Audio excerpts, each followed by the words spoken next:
And so, for example, the state of Ohio lost a congressional seat in the last census, and states that have high illegal immigrant populations picked up congressional seats.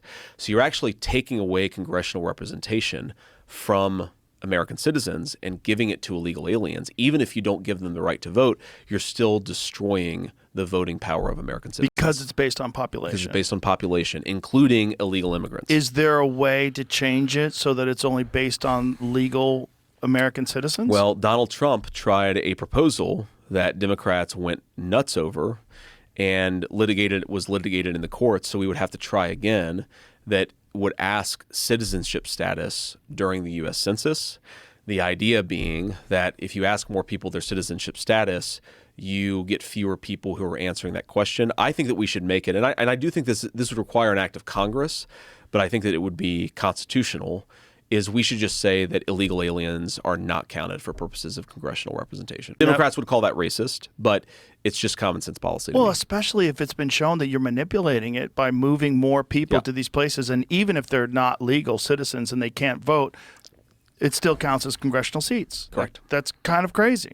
That's exactly right. It doesn't. The one that drives me the most crazy is this idea that somehow or another it's discriminatory to require ID to vote. It's nuts. That could only mean, I've tried to look at this from the most charitable position outside of it.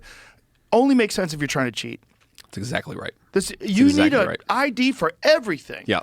You need an ID to rent a car. Well, you know it's basically illegal now in California. Yes. To ask for voter ID. Which is crazy. Which is totally insane. But, you know, my view, and I'm sure you got many, many listeners in the great state of California, the next time you're pulled over by a police officer, just tell them that you're on your way to vote. I've seen that meme. I mean, think about this. Yeah. If you can't require people to show voter ID, then I think you're inviting fraud into your system. And there's also something implicitly very racist about this, because what they say is voter ID means that black people aren't going to vote. Well, number one, if you look at polls, the same level of support for voter ID exists in the black community as in the white community. It's about 75-80% of blacks, 75-80% of whites support voter ID.